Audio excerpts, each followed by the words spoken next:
Hi, this is Bob from WordPress Training Videos. So I wanted to give an explanation from the customer's perspective about style tiles. Style tiles are a design sort of tool concept more than anything that's been used in the web design industry for the last few years.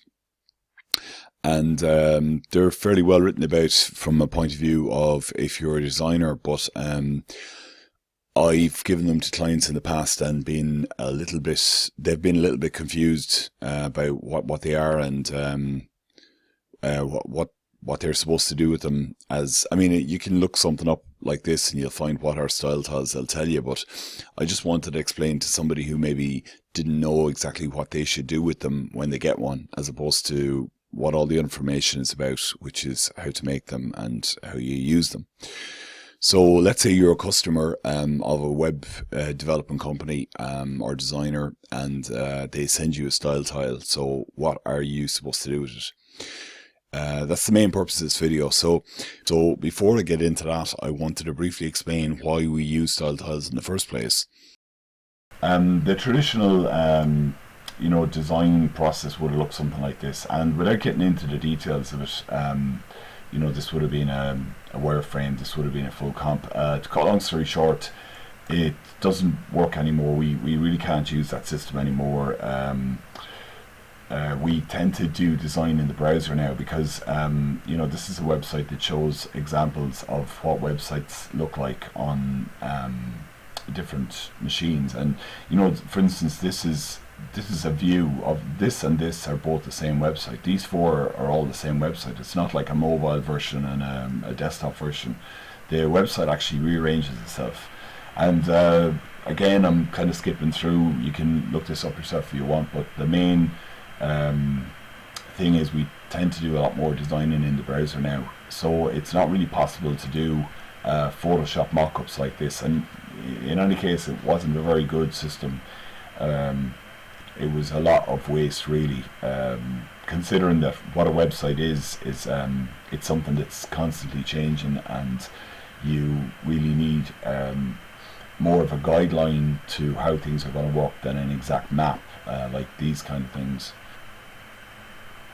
So the idea with it is this person, Samantha Warren, basically invented this idea, and you don't need to read any of this from a point of view of being a client. That's what this video is about.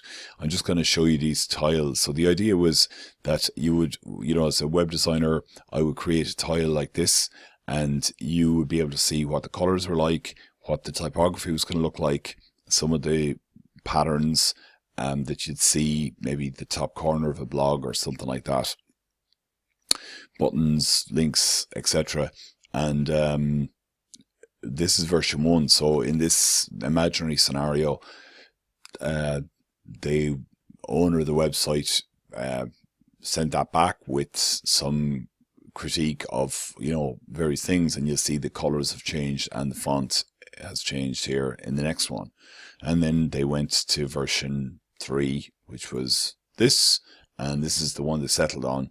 And this is the important thing, that the web developer, designer, then would use that to develop the site, which ended up looking like this. So you can appreciate that this looks quite like this in terms of it's got the same typography, it's got the same palette, and it's got the same general feel.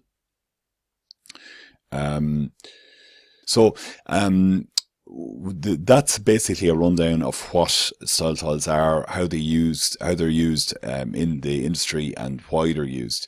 But from your perspective as a customer, if I'm pretending I'm a customer, what do I do when I get this? So I'm just going to go back to the first one.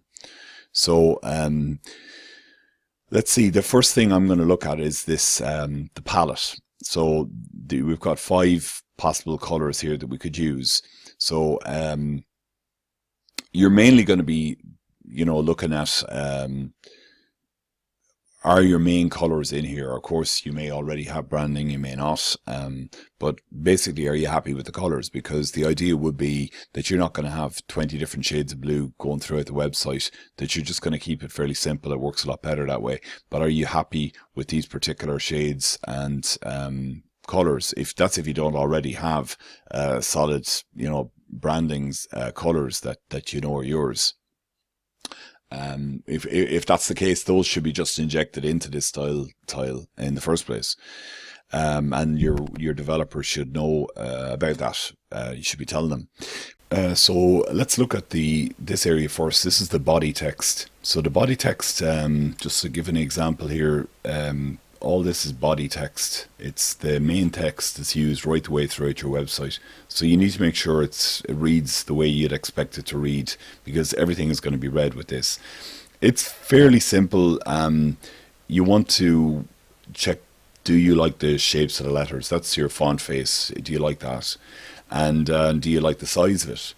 And color doesn't really come into it very much for the body text unless you have a particular reason to go with some other color, but it's normally it's often a bit of a no-no, unless I think in the last one here they don't do light on dark, but sometimes you might want to do a light on dark, but it's not used that often. It's a little bit less practical. So that's about the size of it for the body text. You're going to do much the same with the headlines. You might want, in this instance, they've used a different font face here compared to here and a different color. You might just want to say, well, would you not use the same? Or they might use the same. You might want to say, would you not use a different one, make it a bit more interesting. It depends on what appeals to you really. And then we've got a link text. I mean, this is the link text and button text are a little bit into the detail. You don't need to worry too much about them, but the link text in particular, it's often pretty much the same as the body text. In this instance, it's a bit different, probably because there's going to be a lot of links on this. It's a newspaper, but it depends. If you have to remember with the link text, it's going to end up in the middle of the body text occasionally as well, so you don't want it to look too different.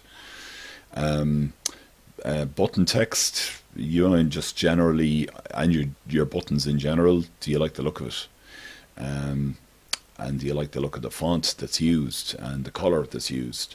There may be more than one type of button used throughout the site, so there might be several buttons here if it was depending upon what you're doing.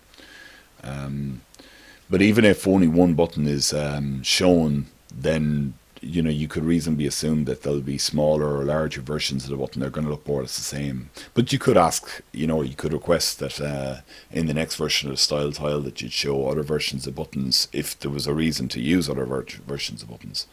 So you've got sort of patterns here. Patterns tend to be, like this one here is the example of what the top corner of the blog would look like. Not sure what they were doing here. There's just little snapshots of bits. You might have that bit there might be a pattern, or somebody might make a whole pattern out of this, that type of thing. Another thing that can go in these style tiles is the iconography. So you could have these are follow us icons and stuff are a little bit different, but there's actual icons that are used, not in this design, but sometimes you'll have like maybe a little home button or home icon or something beside where it says home or something. I can't see anything like that here now, but that type of thing there, or this actually, sorry, these little things. So excuse me, if we just start, the idea then is that this is version 1. So it's just come back to here. So you would critique what you liked, what you didn't like, and then we'd come back with version 2, some changes, and version 3 in this instance was the one that they went with because this sort of looks the most like this. or rather this was derived from this, which without too much. I mean, you've got a background there, and I think that background is used here, and the headlines, or the font in the headlines are used throughout here. So that's the way it generally works. You would be expecting then that if the developer was to, or designer was to, build out something like that section there, you'd have a fairly good, even without him or her showing you an actual mock-up of that, which would, be, like I said, it'd be more or less impossible. You'd have a fairly good idea that it was going to be in line with your general style. And this is a big time saver for you as well, because you don't have to go look at everything. Sure, when you get the final website back before it goes live, there's a bit more work to be done, because you never really saw anything like this. But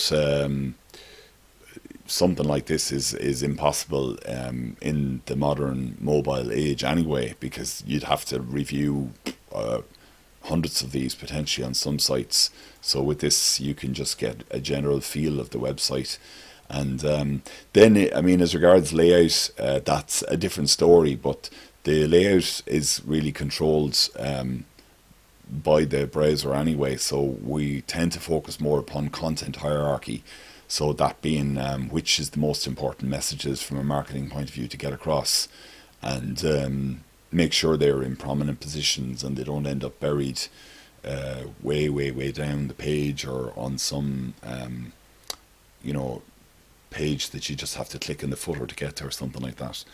But that type of stuff can be fairly easily tweaked later anyway, once we've got the general look and feel of the website down. So that's basically an explanation of what style tiles are, and what sort of thing you'd be expected to do with them when you get one. And hopefully that's of some assistance.